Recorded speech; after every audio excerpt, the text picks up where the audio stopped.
Party బలపరిచిన అభ్యర్థి ఆలపాటి రాజేంద్ర ప్రసాద్ గుంటూరులోని గుజ్జనగుండ్ల పాలిటెక్నిక్ కాలేజ్లో బూత్ నెంబర్ 226లో తన ఓటు హక్కును వినియోగించుకున్నారు. అనంతరం ఆయన మీడియాతో మాట్లాడుతూ ఉద్యోగులు, నిరుద్యోగులు, యువతకు అండగా ఉంటాను అని తెలిపారు. ఉద్యోగులకు పిఆర్సీ, నిరుద్యోగులకు జాబ్ క్యాలెండర్ కల్పించేందుకు తన వంతు పాత్రను నిర్వహిస్తానని అన్నారు. ఇచ్చిన ప్రతి హామీని నెరవేర్చేందుకు కృషి చేస్తానని చెప్పారు. తన విజయం తథ్యం అని ఆయన ఆశాభావం వ్యక్తం చేశారు. ఓటు హక్కు ఉన్న ప్రతి గ్రాడ్యుయేట్ అభివృద్ధికి పట్టం పట్టేలా తన ఓటు హక్కును వినియోగించుకోవాలని అన్నారు.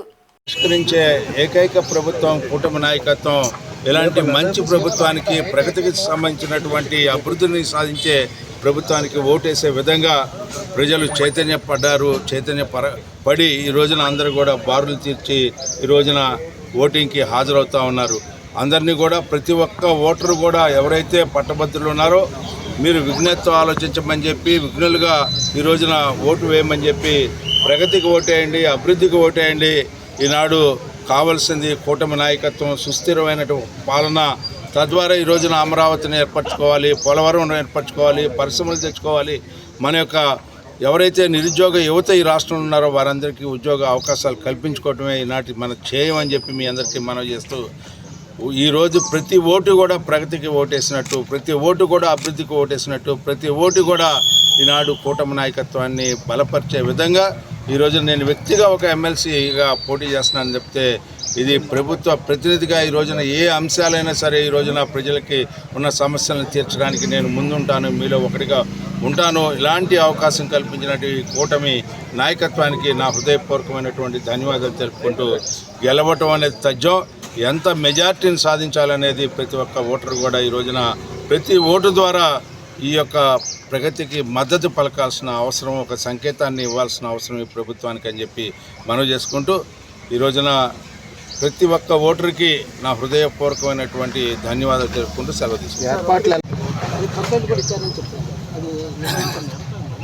మామూలుగా సహజంగా అనుకుంటా ఉంటాం, ఆడలేకపోతే మధ్యలో ఓడని చెప్పి నా మీద ఎన్ని ప్రచారాలు చేయాలో అన్ని ప్రచారాలు చేశారు, అన్ని రకాలుగా చేశారు. ఇప్పుడు మళ్ళీ ఏజెంట్లు కూడా లేరు, ఉండకుండా మా వాళ్ళు చేస్తున్నారని చెప్పడం అనేది ప్రజాస్వామ్యాన్ని నమ్మినటువంటి పార్టీ తెలుగుదేశం పార్టీ. ప్రజాస్వామ్యం మీద గౌరవం ఉన్నటువంటి నాయకత్వం కూటమి నాయకత్వం. ముఖ్యంగా అమరావతి ప్రాంతం 6 నెలల నుంచి ఈ ప్రస్థానం కొనసాగుతూ ఉంది. ఈ రోజుతో ఉమ్మడి కృష్ణా గుంటూరు జిల్లాల పట్టభద్రుల ఎమ్మెల్సీ ఎన్నికలో కూటమి బలపరిచిన అభ్యర్థిగా పోటీ చేస్తున్న ఈ సందర్భంలో పెద్ద ఎత్తున 483 పోలింగ్ బూతుల్లో 33 నియోజకవర్గాల్లో 3,51,000 ఓటర్లు ఈ రోజున పోలింగ్లో పాల్గొనబోతూ ఉన్నారు. వీళ్ళందరికీ కూడా కూటమి నాయకుడు గౌరవనీయ ముఖ్యమంత్రి నారా చంద్రబాబు నాయుడు గారు పోలింగ్ అబ్జర్వర్గా ఎవరైతే 30 ఓట్లకు ఒకళ్ళు ఉన్నారో వాళ్ళ దగ్గర నుంచి మంత్రివర్యుల దాకా ఎన్నికని ప్రతిష్టాత్మకంగా తీసుకోవాలి. ఈ రోజున ఒక మంచి ప్రభుత్వానికి మద్దతు పలికేలాగా మనం తీసుకున్నటువంటి ప్రతి సమస్యని కూడా ఏ రకంగా పరిష్కరించుకుంటూ ఉన్నాం.